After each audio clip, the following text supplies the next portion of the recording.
अब इसके बाद बड़ी खबर, हमने आपको रूस की जो डिटेल दी उससे यह नहीं लगता है कि रूस मिसाइलों से खाली हो रहा है। तो फिर इस युद्ध में किसके वेपन स्टॉक तेजी से खत्म हो रहे हैं? इसका जवाब सुपर पावर मुल्क अमेरिका, जो यूक्रेन को मदद देने के चक्कर में अब खुद मदद मांगने की कगार पर खड़ा है। यह रिपोर्ट देखते हैं। 24 नवंबर को रूस यूक्रेन जंग के 9 महीने पूरे हो जाएंगे। इन 9 महीनों में हथियारों को लेकर सबसे ज्यादा किल्लत कोई देश झेल रहा है तो वो रूस नहीं बल्कि अमेरिका है, क्योंकि यूक्रेन को मदद देने के चक्कर में अब उसके अपने वेपन स्टॉक तेजी से खाली होने लगे हैं।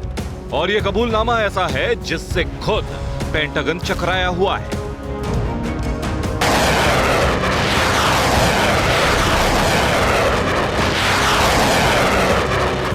ये पूरी खबर जानने से पहले ये जानना चाहिए कि यूक्रेन को अमेरिका ने हिमार्स, नसाम समेत और किन किन हथियारों से मदद पहुंचाई।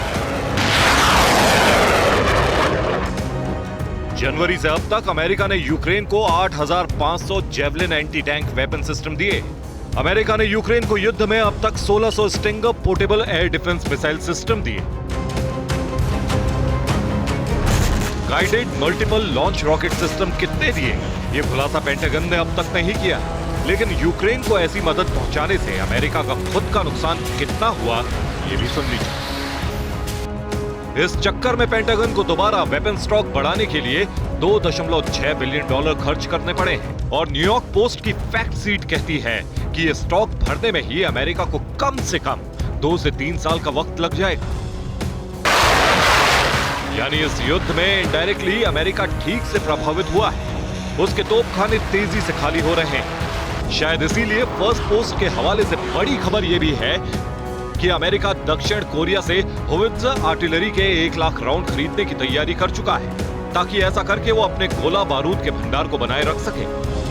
ऐसे में सवाल फिर दूसरा है कि क्या अमेरिका ऐसी हालत में आगे भी यूक्रेन को हथियारों वाली मदद दे पाएगा, या फिर वेपन स्टॉक खाली होने के बाद अमेरिका यूक्रेन को दी जा रही सैन्य मदद से पल्ला झाड़ लेगा।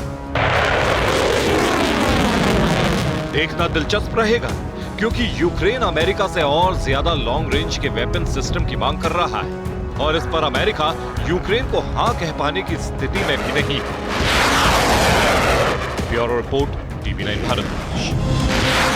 अमेरिका हथियारों से खाली हो रहा है तो क्या इसीलिए वो बार बार यूक्रेन को रूस से बातचीत करने के संकेत दे रहा है? ध्यान से देखिएगा ये फैक्ट्स।